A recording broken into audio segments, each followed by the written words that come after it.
شروع اللہ کا نام لے کر جو بڑا مہربان نہایت رحم والا ہے۔ الف لام میم۔ کیا لوگ یہ خیال کیے ہوئے ہیں کہ صرف یہ کہنے سے کہ ہم ایمان لے آئے چھوڑ دیے جائیں گے اور ان کی آزمائش نہیں کی جائے گی؟ اور جو لوگ ان سے پہلے ہو چکے ہیں ہم نے ان کو بھی آزمایا۔ شروع اللہ کا نام لے کر جو بڑا مہربان نہایت رحم والا ہے۔ الف لام میم۔ کیا لوگ یہ خیال کیے ہوئے ہیں کہ صرف یہ کہنے سے کہ ہم ایمان لے آئے چھوڑ دیے جائیں گے اور ان کی آزمائش نہیں کی جائے گی؟ اور جو لوگ ان سے پہلے ہو چکے ہیں ہم نے ان کو بھی آزمایا تھا اور ان کو بھی آزمائیں گے۔ سو اللہ ان کو ضرور معلوم کرے گا جو اپنے ایمان میں سچے ہیں اور ان کو بھی جو جھوٹے ہیں۔ کیا وہ لوگ جو برے کام کرتے ہیں یہ سمجھے ہوئے ہیں کہ یہ ہمارے قابو سے نکل جائیں گے؟ جو فیصلہ یہ کرتے ہیں برا ہے۔ جو شخص اللہ کی ملاقات کی امید رکھتا ہو تو اللہ کا مقرر کیا ہوا وقت ضرور آنے والا ہے اور وہ سننے والا ہے، جاننے والا ہے۔ اور جو شخص محنت کرتا ہے تو اپنے ہی فائدے کے لیے محنت کرتا ہے، بے شک اللہ تو سارے جہان سے بے نیاز ہے۔ اور جو لوگ ایمان لائے اور نیک عمل کرتے رہے ہم ان کے گناہوں کو ان سے دور کر دیں گے اور ان کو ان کے اعمال کا بہت اچھا بدلہ دیں گے۔ اور ہم نے انسان کو اس کے ماں باپ کے ساتھ نیک سلوک کرنے کا حکم دیا ہے۔ اے مخاطب، اگر تیرے ماں باپ تجھے مجبور کریں کہ تو میرے ساتھ کسی کو شریک بنائے جس کی حقیقت کی تجھے واقفیت نہیں تو ان کا کہا نہ مانیو۔ تم سب کو میری طرف لوٹ کر آنا ہے، پھر جو کچھ تم کرتے تھے میں تم کو جتا دوں گا۔ اور جو لوگ ایمان لائے اور نیک عمل کرتے رہے ان کو ہم نیک لوگوں میں داخل کریں گے۔ اور بعض لوگ ایسے ہیں جو کہتے ہیں کہ ہم اللہ پر ایمان لائے، پھر جب ان کو اللہ کے راستے میں کوئی ایذا پہنچتی ہے تو لوگوں کے ایذا پہنچانے کو یوں سمجھتے ہیں جیسے اللہ کا عذاب۔ اور اگر تمہارے پروردگار کی طرف سے مدد پہنچے تو کہتے ہیں کہ ہم تو تمہارے ساتھ تھے۔ کیا جو اہل عالم کے سینوں میں ہے اللہ اس سے واقف نہیں؟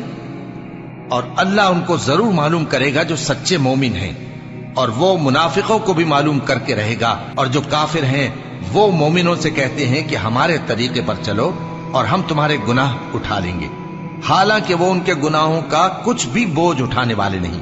کچھ شک نہیں کہ یہ جھوٹے ہیں اور یہ اپنے بوجھ بھی اٹھائیں گے اور اپنے بوجھوں کے ساتھ اور لوگوں کے بوجھ بھی۔ اور جو جھوٹ یہ لوگ گھڑتے رہے قیامت کے دن ان کی ان سے ضرور پرسش ہوگی۔ اور ہم نے نوح کو ان کی قوم کی طرف بھیجا تو وہ ان میں 50 برس کم 1000 برس رہے۔ پھر ان لوگوں کو طوفان کے عذاب نے آ پکڑا اور وہ ظالم تھے۔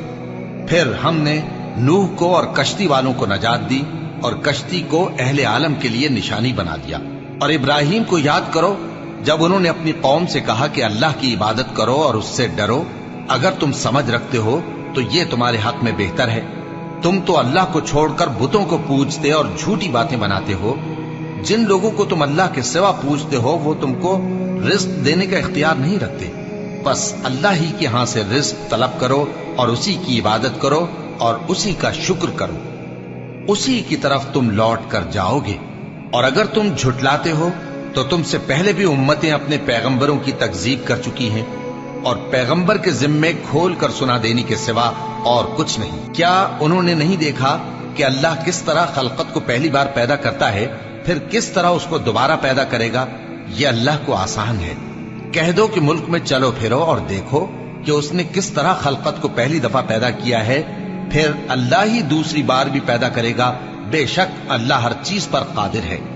وہ جسے چاہے عذاب دے اور جس پر چاہے رحم کرے، اور اسی کی طرف تم لوٹائے جاؤ گے۔ اور تم اس کو نہ زمین میں عاجز کر سکتے ہو نہ آسمان میں، اور نہ اللہ کے سوا تمہارا کوئی دوست ہے اور نہ مددگار۔ اور جن لوگوں نے اللہ کی آیتوں سے اور اس کے سامنے حاضر ہونے سے انکار کیا وہ میری رحمت سے نا امید ہو گئے ہیں اور ان کو درد دینے والا عذاب ہوگا۔ تو ان کی قوم کے لوگ جواب میں بولے تو یہ بولے کہ اسے مار ڈالو یا جلا دو، مگر اللہ نے ان کو آگ میں جلنے سے بچا لیا۔ جو لوگ ایمان رکھتے ہیں ان کے لیے اس میں نشانیاں ہیں۔ اور ابراہیم نے کہا کہ تم جو اللہ کو چھوڑ کر بتوں کو لے بیٹھے ہو تو دنیا کی زندگی میں باہم دوستی کے لیے، مگر پھر قیامت کے دن ایک دوسرے کی دوستی سے انکار کر دو گے اور ایک دوسرے پر لعنت بھیجو گے، اور تمہارا ٹھکانہ دوزخ ہوگا اور کوئی تمہارا مددگار نہ ہوگا۔ بس ان پر ایک لوط ایمان لائے اور ابراہیم کہنے لگے کہ میں اپنے پروردگار کی طرف ہجرت کرنے والا ہوں، بے شک وہ غالب ہے، حکمت والا ہے۔ اور ہم نے ان کو اسحاق اور یعقوب بخشے اور انہی کی اولاد میں پیغمبری اور کتاب رکھ دی، اور ان کو دنیا میں بھی ان کا صلہ عنایت کیا اور وہ آخرت میں بھی نیک لوگوں میں ہوں گے۔ اور لوط کو یاد کرو جب انہوں نے اپنی قوم سے کہا کہ تم عجب بے حیائی کے مرتکب ہوتے ہو، تم سے پہلے اہل عالم میں سے کسی نے ایسا کام نہیں کیا۔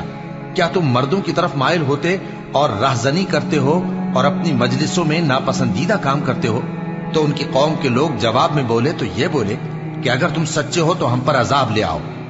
لوط نے کہا کہ اے میرے پروردگار، ان مفسد لوگوں کے مقابلے میں مجھے نصرت عنایت فرما۔ اور جب ہمارے فرشتے ابراہیم کے پاس خوشی کی خبر لے کر آئے تو کہنے لگے کہ ہم اس بستی کے لوگوں کو ہلاک کر دینے والے ہیں کہ یہاں کے رہنے والے نافرمان ہیں۔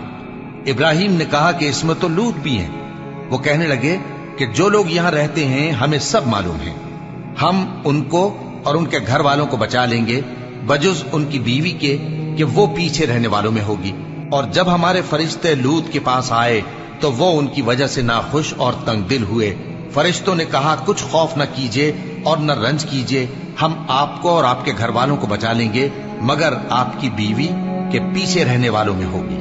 ہم اس بستی کے رہنے والوں پر اس سبب سے کہ یہ بدکرداری کرتے رہے ہیں آسمان سے عذاب نازل کرنے والے ہیں، اور ہم نے سمجھنے والے لوگوں کے لیے اس بستی کی ایک کھلی نشانی چھوڑ دی۔ اور مدین کی طرف ان کے بھائی شعیب کو بھیجا تو انہوں نے کہا اے قوم، اللہ کی عبادت کرو اور روز آخر کے آنے کی امید رکھو اور ملک میں فساد نہ مچاؤ، مگر انہوں نے ان کو جھوٹا سمجھا، سو ان کو زلزلے کے عذاب نے آ پکڑا اور وہ اپنے گھروں میں اوندھے پڑے رہ گئے۔ اور عاد اور سمود کو بھی ہم نے ہلاک کر دیا، چنانچہ ان کے ویران گھر تمہاری آنکھوں کے سامنے ہیں، اور شیطان نے ان کے اعمال ان کو آراستہ کر دکھائے اور ان کو سیدھے رستے سے روک دیا، حالانکہ وہ دیکھنے والے لوگ تھے۔ اور قارون اور فرعون اور حامان کو بھی ہلاک کر دیا، اور ان کے پاس موسیٰ کھلی نشانیاں لے کر آئے تو وہ ملک میں مغرور ہو گئے، اور وہ ہمارے قابو سے نکل جانے والے نہ تھے، تو ہم نے سب کو ان کے گناہوں کے سبب پکڑ لیا۔ سو ان میں کچھ تو ایسے تھے جن پر ہم نے پتھروں کا مے برسایا، اور کچھ ایسے تھے جن کو چنگھاڑ نے آ پکڑا، اور کچھ ایسے تھے جن کو ہم نے زمین میں دھسا دیا، اور کچھ ایسے تھے جن کو غرق کر دیا۔ اور اللہ ایسا نہ تھا کہ ان پر ظلم کرتا، لیکن وہی اپنے آپ پر ظلم کرتے تھے۔ جن لوگوں نے اللہ کے سوا اوروں کو کارساز بنا رکھا ہے، ان کی مثال مکڑی کی سی ہے کہ وہ بھی ایک طرح کا گھر بناتی ہے، اور کچھ شک نہیں کہ تمام گھروں سے کمزور مکڑی کا گھر ہے۔ کاش یہ اس بات کو جانتے۔ یہ جس چیز کو اللہ کے سوا پکارتے ہیں خواہ وہ کچھ ہی ہو، اللہ اسے جانتا ہے اور وہ غالب ہے، حکمت والا ہے۔ اور یہ مثالیں ہم لوگوں کے سمجھانے کے لیے بیان کرتے ہیں، اور اسے تو اہل دانش ہی سمجھتے ہیں۔ اللہ نے آسمانوں اور زمین کو حکمت کے ساتھ پیدا کیا ہے، کچھ شک نہیں کہ ایمان والوں کے لیے اس میں نشانی ہے۔ اے نبی، یہ کتاب جو تمہاری طرف وحی کی گئی ہے اس کو پڑھا کرو اور نماز کے پابند رہو۔ کچھ شک نہیں کہ نماز بے حیائی اور بری باتوں سے روکتی ہے، اور اللہ کا ذکر سب سے بڑا ہے، اور جو کچھ تم کرتے ہو اللہ اسے جانتا ہے۔ اور اہل کتاب سے بحث نہ کرو مگر ایسے طریق سے کہ نہایت اچھا ہو۔ ہاں، جو ان میں سے بے انصافی کریں ان کے ساتھ اسی طرح مجادلہ کرو، اور کہہ دو کہ جو کتاب ہم پر اتری اور جو کتابیں تم پر اتری ہم سب پر ایمان رکھتے ہیں، اور ہمارا اور تمہارا معبود ایک ہی ہے، اور ہم اسی کے فرما بردار ہیں۔ اور اسی طرح ہم نے تمہاری طرف کتاب اتاری ہے تو جن لوگوں کو ہم نے کتابیں دی تھیں وہ اس پر ایمان لے آتے ہیں، اور بعض ان مشرک لوگوں میں سے بھی اس پر ایمان لے آتے ہیں، اور ہماری آیتوں سے وہی انکار کرتے ہیں جو ہیں ہی کافر۔ اور تم اس سے پہلے کوئی کتاب نہیں پڑھتے تھے اور نہ اسے اپنے ہاتھ سے لکھ ہی سکتے تھے۔ ایسا ہوتا تو اہل باطل ضرور شک کرتے، بلکہ یہ روشن آیتیں ہیں جن لوگوں کو علم دیا گیا ہے ان کے سینوں میں محفوظ، اور ہماری آیتوں سے وہی لوگ انکار کرتے ہیں جو بے انصاف ہیں۔ اور کافر کہتے ہیں کہ اس پر اس کے پروردگار کی طرف سے نشانیاں کیوں نازل نہیں ہوئیں؟ کہہ دو کہ نشانیاں تو اللہ ہی کے پاس ہیں، اور میں تو کھلم کھلا خبردار کرنے والا ہوں۔ کیا ان لوگوں کے لیے یہ کافی نہیں کہ ہم نے تم پر کتاب نازل کی جو ان کو پڑھ کر سنائی جاتی ہے؟ کچھ شک نہیں کہ مومن لوگوں کے لیے اس میں رحمت اور نصیحت ہے۔ کہہ دو کہ میرے اور تمہارے درمیان اللہ ہی گواہ کافی ہے۔ جو چیز آسمانوں اور زمین میں ہے وہ سب کو جانتا ہے، اور جن لوگوں نے باطل کو مانا اور اللہ سے انکار کیا وہی نقصان اٹھانے والے ہیں، اور یہ لوگ تم سے عذاب کے لیے جلدی کر رہے ہیں۔ اور اگر ایک وقت مقرر نہ ہو چکا ہوتا تو ان پر عذاب آ بھی گیا ہوتا، اور وہ کسی وقت میں ان پر ضرور اچانک آ کر رہے گا اور ان کو معلوم بھی نہ ہوگا۔ یہ تم سے عذاب کے لیے جلدی کر رہے ہیں، جبکہ دوزخ تو کافروں کو گھیر لینے والی ہے۔ جس دن عذاب ان کو ان کے اوپر سے اور ان کے پیروں کے نیچے سے ڈھانک لے گا، اور اللہ فرمائے گا کہ جو کام تم کیا کرتے تھے اب ان کا مزہ چکھو۔ اے میرے بندو جو ایمان لائے ہو، میری زمین فراخ ہے تو میری ہی عبادت کرو۔ ہر شخص موت کا مزہ چکھنے والا ہے، پھر تم ہماری ہی طرف لوٹ کر آؤ گے۔ اور جو لوگ ایمان لائے اور نیک عمل کرتے رہے ان کو ہم بہشت کے اونچے اونچے محلوں میں جگہ دیں گے، جن کے نیچے نہریں بہ رہی ہیں، ہمیشہ ان میں رہیں گے۔ نیک عمل کرنے والوں کا یہ خوب بدلہ ہے، جو صبر کرتے اور اپنے پروردگار پر بھروسہ رکھتے ہیں۔ اور بہت سے جانور ہیں جو اپنا رزق اٹھائے نہیں پھرتے، اللہ ہی ان کو رزق دیتا ہے اور تم کو بھی، اور وہ سننے والا ہے، جاننے والا ہے۔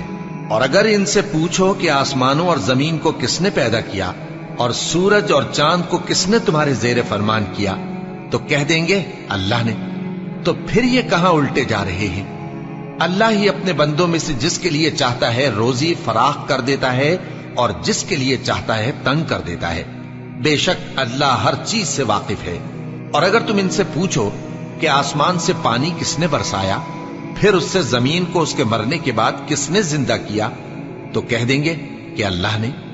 کہہ دو کہ اللہ کا شکر ہے، لیکن ان میں اکثر نہیں سمجھتے۔ اور یہ دنیا کی زندگی تو صرف کھیل اور تماشا ہے، اور ہمیشہ کی زندگی کا مقام تو آخرت کا گھر ہے۔ کاش یہ لوگ سمجھتے۔ پھر جب یہ کشتی میں سوار ہوتے ہیں تو اللہ کو پکارتے، خالص کرتے ہوئے اسی کے لیے اطاعت کو، لیکن جب وہ ان کو نجات دے کر خشکی پر پہنچا دیتا ہے تو جھٹ شرک کرنے لگ جاتے ہیں، تاکہ جو ہم نے ان کو بخشا ہے اس کی ناشکری کریں اور فائدہ اٹھائیں۔ سو خیر عنقریب ان کو معلوم ہو جائے گا۔ کیا انہوں نے نہیں دیکھا کہ ہم نے حرم کو مقام امن بنایا ہے اور لوگ ان کے گرد و نواح سے اچک لیے جاتے ہیں؟ کیا یہ لوگ باطل پر اعتقاد رکھتے ہیں اور اللہ کی نعمتوں کی ناشکری کرتے ہیں؟ اور اس سے بڑا ظالم کون جو اللہ پر جھوٹ بہتان باندھے، یا جب حق بات اس کے پاس آئے تو اس کی تکذیب کرے؟ کیا کافروں کا ٹھکانہ جہنم میں نہیں ہے؟ اور جن لوگوں نے ہمارے راستے میں محنت کی ہم ان کو ضرور اپنے رستوں پر چلا دیں گے، اور اللہ تو نیکوکاروں کے ساتھ ہے۔